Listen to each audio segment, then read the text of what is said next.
없을지 모르죠. 사람은 누구나 다 어떤 기대를 가지고 살아갑니다. 기대가 없으면 즐거움도 없을 것이죠. 그런데 때로는 오히려 이 기대가 우리의 삶을 불편해하게 하고 나를 늘 불평의 사람으로 만들어 놓기도 합니다. 예수님은 오늘 본문의 이야기 속에서 기대로 인한 인간의 감정의 변화를 통해서 천국의 가치관과 세상의 가치관의 충돌을 우리에게 보여주고 있습니다.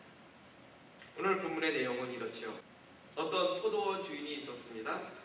이 주인은 자신의 포도원에서 일할 일꾼을 구하기 위해 이른 아침에 나갔습니다. 새벽 6시에 나가서 일꾼들을 불렀습니다. 한 데나리온을 그들에게 주기로 약속을 하고요. 그들을 데려다가 일을 시켰습니다. 일을 하다 보니까 일이 좀 더뎠다고 합니다. 이 주인이 다시 또 나가서 그 장소에 가보니까 사람들이 또 있었습니다. 그래서 다시 그 사람들을 일꾼으로 쓰자고 불렀습니다. 그때가 한 9시쯤 됐습니다. 그 사람들에게 약속하기를 내가 당신들에게 적당한 콩값을 주겠어 라고 약속을 하지요. 그리고 12시에 또 나가보니까 또 사람들이 있습니다. 그래서 또 그들에게도 똑같은 약속을 하고 부릅니다. 오후 3시 그리고 심지어 오후 5시에도 나가봤습니다. 여전히 사람들이 거기서 빈둥거리며 있었습니다. 하루 종일 일도 안 하고 그냥 그 자리에 있었습니다. 그래서 그들에게도 역시 적당한 콩값을 주기로 약속을 하고 일터로 보냈습니다. 이제 일을 마칠 시간이 되었습니다. 일 마칠 시간이 6시쯤 된 것이죠. 주인은 맨 나중에 와서 일을 한 사람들로부터 품값을 주도록 그렇게 했습니다. 그들에게 품값을 주는데 한 데나리온을 줬습니다. 맨 마지막에 온 사람이 몇 시에 왔죠? 오후 5시.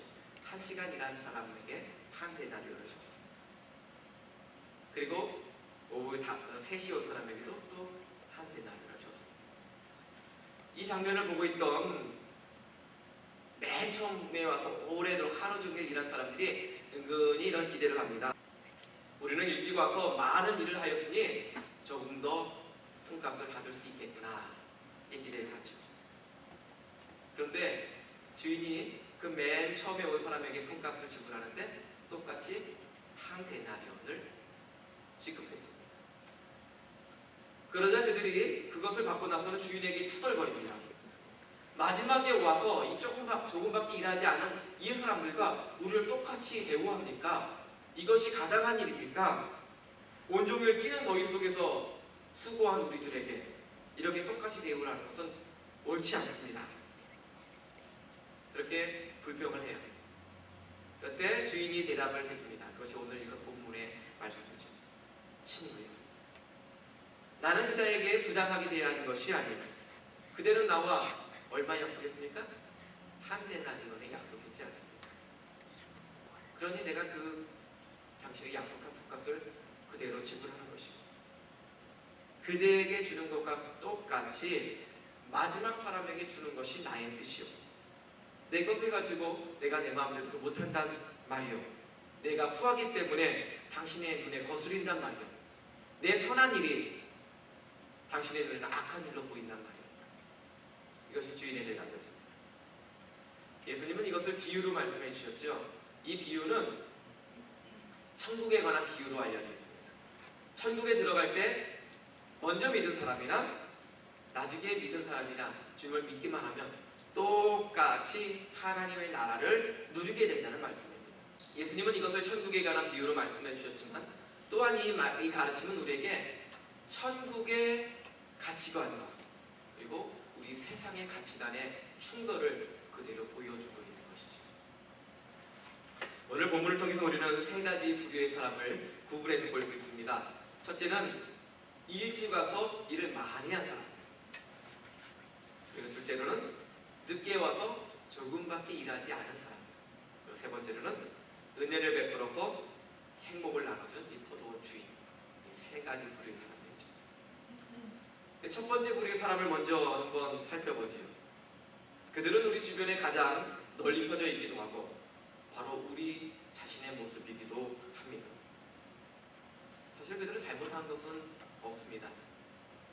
그저 자신의 삶에 충실했고 열심히 일을 했습니다. 자신의 일한 대가를 받고자 했습니다. 그들은 물론 한 데나리온의 계약을 했지만 늦게 온 사람들과 비교한다면 훨씬 많은 돈을 받아야 했습니다. 그것은 우리가 일하고 있는 이 사회에서는 아주 당연한 이치지요. 그래서 그들이 그렇게 기대했던 것도 당연한 일입니다. 그런데 그들의 기대와는 달리 1시간 일을 한 사람과 그들은 똑같은 일당을 받아야 했습니다. 그리고 그들의 기대는 불평을 일으켰습니다. 사실 인간적으로 생각하면 불평할 만도 합니다.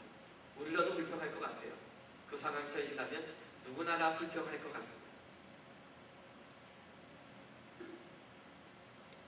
불평할 것 같긴 한데, 그런데 좀 더 생각해보면 그들이 주인에게 항의하고 불평할 만한 근거가 있는가? 그들이 그것을 가지고 노동법으로 가지고 수해서 내가 부당한 대우를 받았다고 이렇게 수할 만한 그 근거가 있는가 하는 것이죠. 없습니다. 왜냐하면 그들은 주인과 한 데나리온의 계약을 했기 때문이죠. 계약한 돈을 받지 못했다면 그것은 문제가 되지만 계약한 것을 그대로 받았습니다.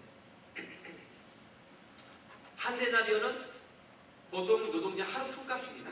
정당한 대가를 받은 것이죠.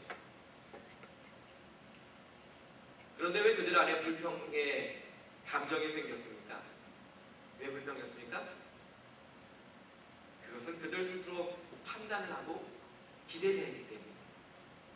즉 늦게 와서 1시간밖에 일하지 않은 사람들이 한 데나리온을 받았으니까 자기들은 훨씬 많은 싹을 받을 것이라고 하는 자신들의 기준을 가지고 기대를 했습니다. 아주 그냥 졸이면서 아주 기대하고 기대에 부풀어 있었죠. 그런데 그 기대가 무너져 버렸어요. 그러자 불평의 마음이 생긴 것입니다. 우리가 살아가는 동안 많은 불만과 불평은 자기 스스로의 기대에서 나옵니다. 즉 자기가 한 기대가 충족되지 않을 때 실망하고 불평하게 됩니다. 저와 함께 공부했던 신학교 동기 중에 이런 친구가 하나 있습니다. 키도 크고 인물도 저보다도 더 잘생겼어요. 얼마나 잘생긴지 알겠죠? 근데 그 친구에게 한 가지 단점이 있는데 항상 불평을 늘어나요. 그 친구의 하는 말을 보면 이런 표현을 합니다. 이 사람은 어떻고 저 사람은 어떻고 하는 말을 평가를 내립니다. 그래서 그 친구랑 같이 이야기를 하면 답답하고 짜증이 납니다. 나 역시도 저 사람에게 저런 평가를 받지 않을까 하는 불안감을 지워버릴 수가 없었습니다. 그런데 가만히 그의 이야기를 들어보면 이런 표현을 많이 합니다. 아, 당연히 이래야 되는 거 아니야? 아니, 저 정도 됐으면 당연히 뭘 이렇게 해야 되는 거 아니야? 이런 표현을 많이 써요. 그는 당연하다고 하는 자기 기준을 가지고 다른 사람들의 행동을 기대합니다. 같은 신학교 동기들이니까 신학생이라면 당연히 이래야 되는 거 아니야? 선배라면 선배들 후배한테 당연히 이렇게 해야 되는 거 아니야? 다른 과 학생이면 자기 전공이 뭐 영문과다 그러면 당연히 영어는 이 정도 수준은 해야 되는 거 아니야? 뭐 이런 것들 있죠. 그런데 그 기대를 충족시켜주는 사람이 아무도 없어요. 적어도 그 친구에게 말이죠. 물론 그는 자기의 기대에 스스로를 충족시키기 위해 스스로도 부단히 노력을 합니다. 자신이 열심히 해요. 하지만 그는 주변 사람들 보기에 스스로 의인이 되어버렸습니다. 바로 성경에 나오는 바리새인들의 모습이 그런 모습이기도 했죠. 예수님의 시대의 사람들은 예수님을 메시아라고 불렀습니다. 그리고 메시아로서 그 땅 자기들의 식민 통치를 해방시켜줄 어떤 현실적인 메시아 구원자로 기대했습니다. 그런데 예수님은 그런 일을 하지도 않고 다른 일들을 하죠. 사람들 고쳐주고 가르쳐주고. 처음에 가르치면은 사람들이 기대를 했는데 점점 더 어떤 정치적 투쟁을 하려고 하는 모습이 보이지 않습니다. 사람들은 실망을 합니다. 그리고 예수님을 십자가에 못 박을 하고 고함을 질렀는지 결국 예수님 십자가에 달려 돌아가셨습니다. 심지어 제자들조차도 예수님을 배반하고 뿔뿔이 흩어져 버렸습니다. 예수님의 제자들이 예수님을 따라다닐 때 어떤 기대를 하고 있었는가 하는 것들이 성경에 보면 드문드문 나오죠. 우리 그것을 통해서 제자들의 기대를 알 수 있습니다. 그들은 자리를 노렸습니다. 좋은 자리, 혁명을 해서 정권을 잡고 나면 좋은 자리는 이 장관 자리는 우리 내 차지가 될 것이다. 그 중에 총리 자리는 저에게 주십시오. 이런 청탁도 해왔습니다. 그들의 기대를 알 수 있었죠. 이처럼 기대가 그것이 충족되지 않을 때 실망과 불평을 일으킵니다. 우리들 대부분은 자기 스스로의 기준을 가지고 행동이나 말 등에 기대를 합니다. 여러분은 여러분 주위의 사람들에게 어떤 기대를 하고 계십니까? 친구 간에, 또 형제들 간에, 가족 간에, 특히 부부 간에, 우리 자식들에게 어떠한 기대를 하고 계십니까? 또 얼마나 사소한 문제들로 부딪힙니까? 모르는 사람들 간에도 사소한 기대들이 또 얼마나 많은 시비를 불러일으킵니까? 사람들은 결혼해서 한 6개월 정도 때까지는 싸움을 하지 않는다고 해요. 6개월이 지나면서부터 이제부터 사소한 문제로 부부싸움을 시작한다고 합니다. 근데 그 싸움의 어떤 그 주제들이 대부분은 생활 습관 때문에 그런다. 제가 아는 한 전도사님은 지금 이제 목사가 되었지만 신혼 때에 부부싸움을 시작하게 된 것이 달걀 후라이 때문입니다. 이 사모님의 집은 후라이 할 때 소금을 치지 않는데요. 그래서 자기 신랑에게 후라이를 소금을 치지 않은 레어로 후라이 해줍니다. 근데 이 소금을 안 치고 우리가 먹으려니까 신없잖아요. 그래서 싸우기 시작했다라고 이야기하더라고요.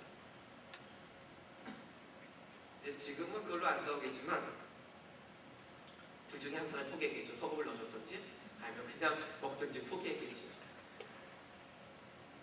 많은 집들이 이 남자들이 세탁물 벗어놓을 때, 특히 양말을 벗어놓을 때 꼭 뒤집어서 아무데나 던져놓는 것 때문에 싸운다. 다 전과들이 있으신가요? 저희 집은 좀 반대예요. 제가 좀 꼼꼼하게 펴놓고 좀 뒤집어 놔가지고 깨끗하게 해놓으라고 제가 잔소리를 하는 편입니다만, 아무튼 그것 때문에 이렇게 좀 다투다가 이제 한 3년 정도 지나면은 더 이상은 그런 문제들 갖고는 싸우지 않는다고 그럽니다. 그런 생활 습관의 문제, 좀 더 심각한 문제들 갖고는 싸울지 모르지만 경제적 문제라든가 돈 문제가 이제 싸움의 주제가 되겠지만요. 그런 생활 습관의 문제 갖고는 3년 이후부터는 잘 싸우지 않는다고 해요. 생활 습관을 고쳐서가 아니고 포기하게 된다.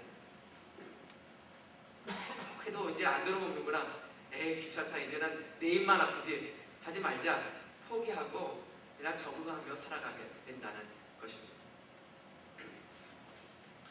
처음엔 서로 살아온 환경이 다름에도 불구하고 자기들의 삶의 방식으로 서로에게 기대를 합니다.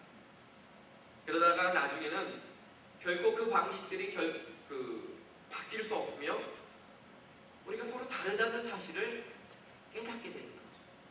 내 성격이 다르고 내 살아온 환경이 다르고 경험이 다릅니다. 배운 것이 달라. 그래서 같은 행동을 기대할 수 없다는 것을 알게 되는 거죠. 그런데 우리가 그것을 기대하기에 우리 가운데는 다툼이 있습니다.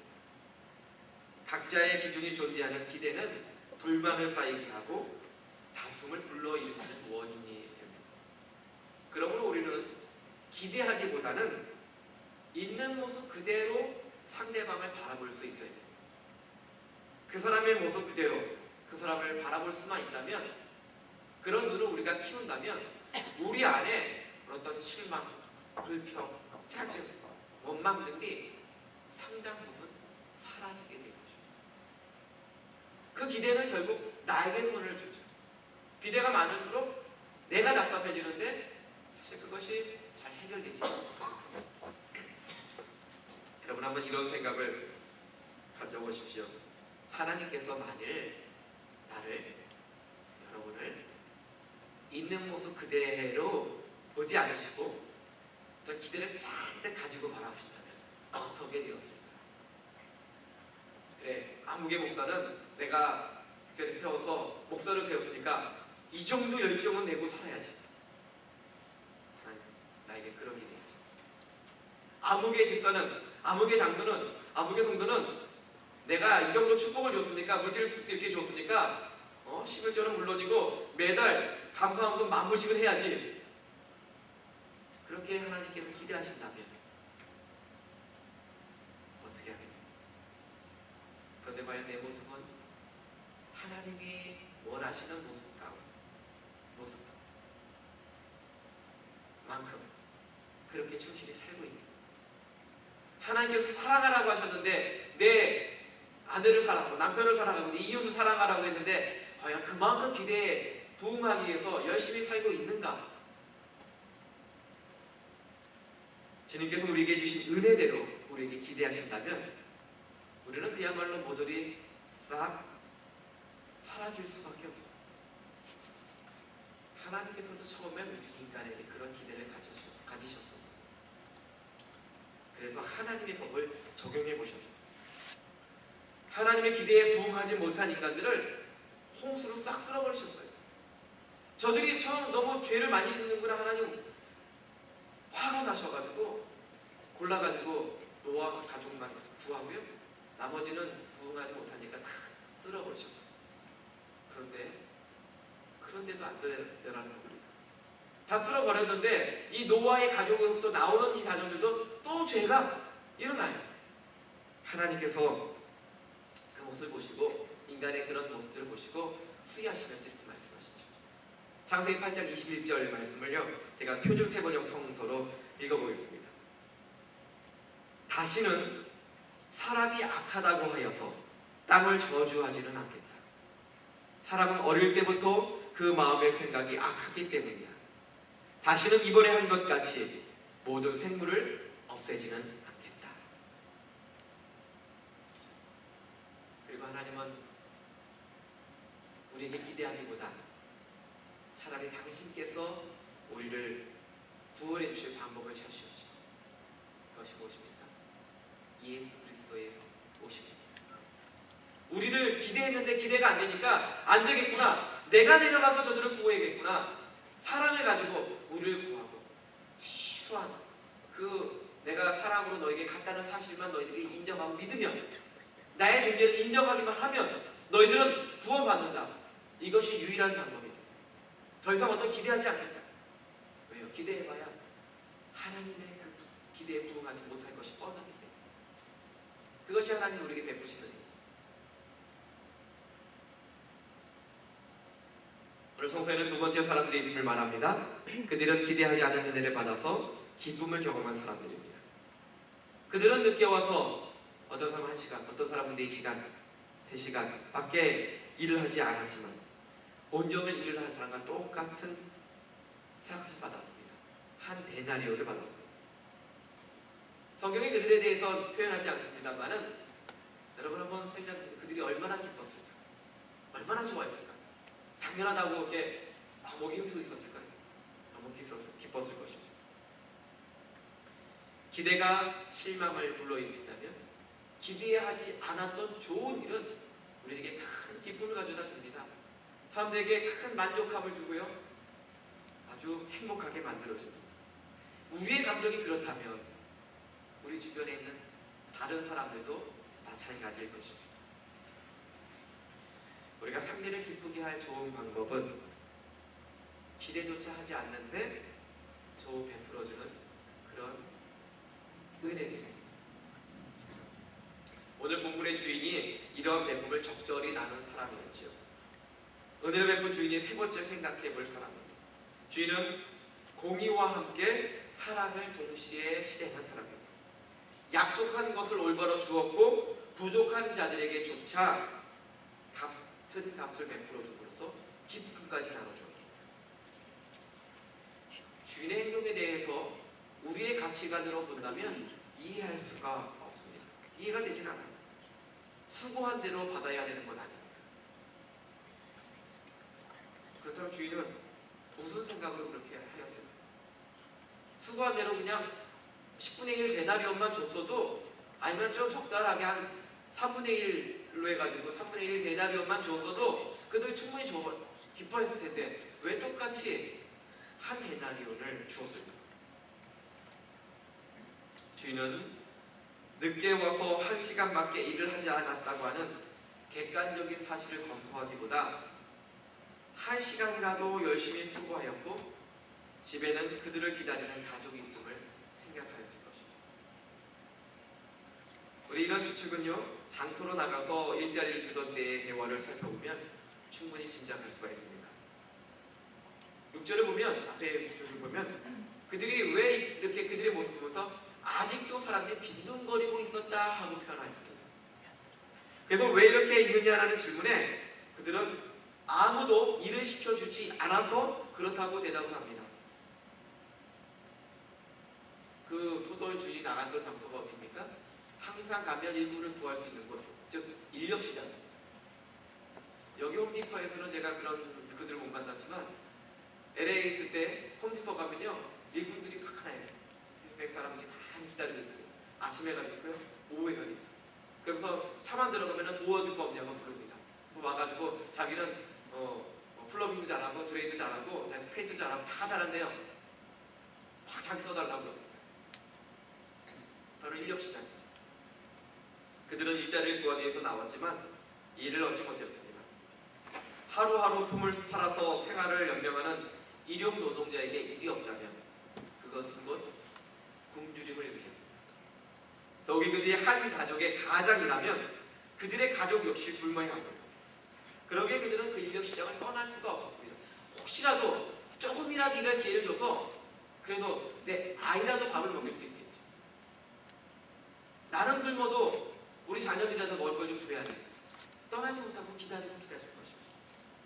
그래서 주인은 1시간밖에 남지 않았지만 그들을 고용했고 그들의 일한 시간에 비례해서가 아니라 한 가족이 먹고 살 만큼의 임금을 지불하였던 것입니다. 이것은 결코 잘못된 일이 아니지. 오늘 이 아침에 말씀을 묵상하며 한번 돌아보길 원합니다. 나는 내 가족에게, 우리 교우들에게, 또 내 이웃과 내 직장에 일하는 일꾼들에게 무엇을 기대하고 있는가? 그리고 그들은 또 나에게 무엇을 기대하고 있는가? 우리의 많은 불만과 불평과 다툼이 내 기준에 기대해서 생긴다는 것을 여러분 기억하십시오. 그러므로 우리가 다른 사람을 있는 모습 그대로 볼 수 있도록 보는 눈을 가지도록 노력하십시오. 우리가 그렇게만 할 수 있다면 우리 가운데 많은 다툼과 우애가 사라질 것입니다. 그리고 거꾸로 나에게 기대하고 있거나 기대하지 않지만 내가 베풀어 줄 때 기뻐할 사람이 있음을 여러분 기억하십시오.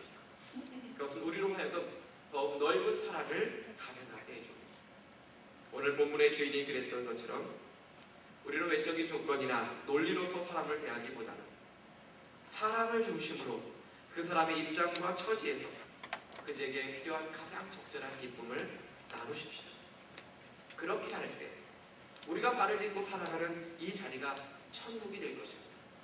우리가 살아가는 바로 이 자리에서 풍성한 행복을 이루어갈 수 있게 될 것입니다. 그렇게 내가 나눠줄 때 내가 행복하고 또 그렇게 기대하지 않고 사람들을 있는 바라볼 때 내가 더욱더 행복하게 될 것입니다.